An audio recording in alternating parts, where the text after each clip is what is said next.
ओरैनो बाजारा माने सप्ता खनसेयाव खनसेल' जायो बुधबार दिन लानाय जादों। खुलुमबाय रायजो राजा नोंथांमोन, आङो दायो दंफैयो जाहैबाय जोंनिनो साखाथियाव थानाय दुमब्रुथला हाथाय गोदानाव।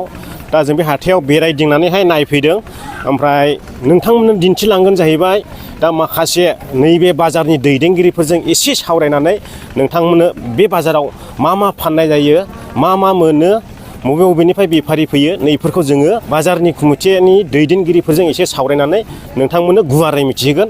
फैदो जोङो अब्ला मिथिनानै लानोसै। आङो सिगाङावनो जोंनि फंबाय बेंलाय नार्जारिखौ हामबायनाय थाबाय इउटुबार हिसाबै। बेनिफ्राय जोंनि बाजारनि जानानै दुमब्रुथुलि बाजारनि जानानै बिथांखौ बरायना लाग्रोनाय जाबाय।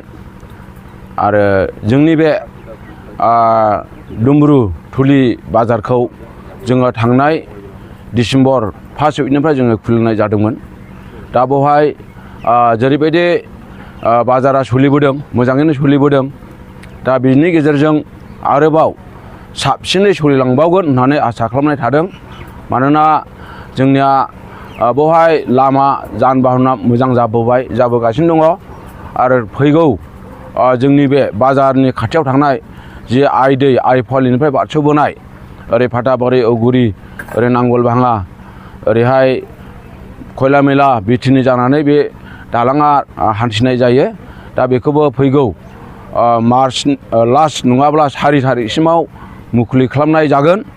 दा बेखौनो बेयावहाय जोंनि बे बाजारखौ मदद होनो थाखाय बयबो एरियानि बा गोजान गोजान जायगानि दखानदारफोर बायलाय खालामग्रा बिथांमोनखौ बेवहाय हांख्रायनाय जादों।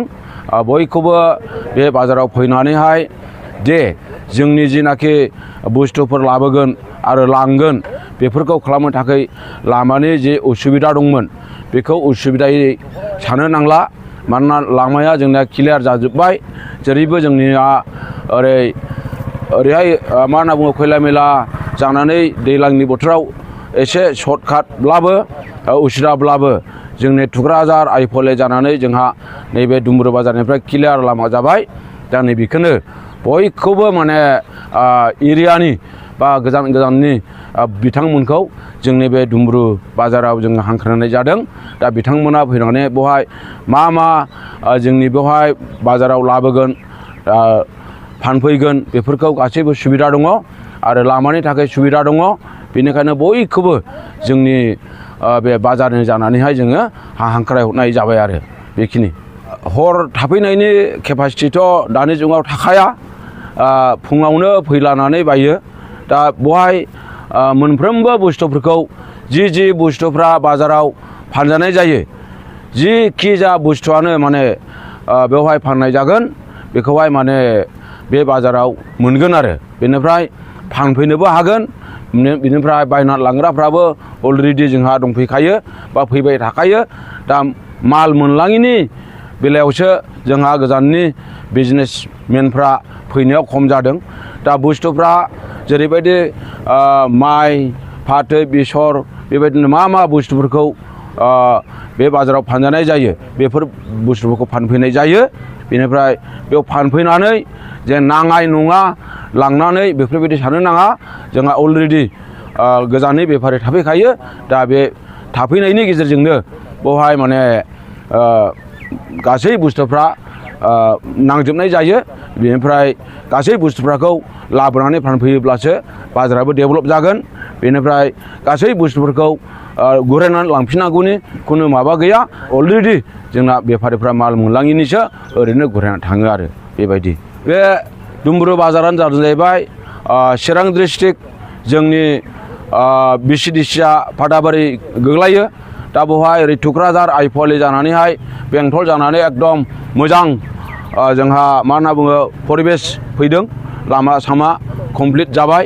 दा नैबेखौनो बे चिरां डिस्ट्रिक्टनि सिङाव थानाय जोंनि बे दुमब्रु बाजार मोजाङै जोङो सोलिगासिनो दङ। दा बेवहाय आरो साबसिन सोलिलांबावगोन बा सोलिलांबावनो थाखाय बयबो एरियानि रायजो राजाफोरखौ बे बाजाराव दखान नङाब्ला बेबायदिनो फानलाय बायलाय बुस्थुफोरखौ लाबोनानै फानफैनो थाखाय खावलायहरनाय जाबाय। आरो ओरैनो बाजारा माने सप्ता खनसेयाव खनसेल' जायो बुधबार दिन लानाय जादों प्रत्येक बुधबाराव जायो आरो प्रत्येक बे बुधबार दिनानो जादों जाहैबाय मा जोंनि सप्तासेनि गेजेर दिन होननानै जोङो बे दिनखौ जों बासिना लादों दा बे दिनाव फैनो थाखाय बा लाबोनो थाखाय बुस्थुफोरखौ फानफैनो थाखाय खावलायहरनाय जाबाय आरोखि।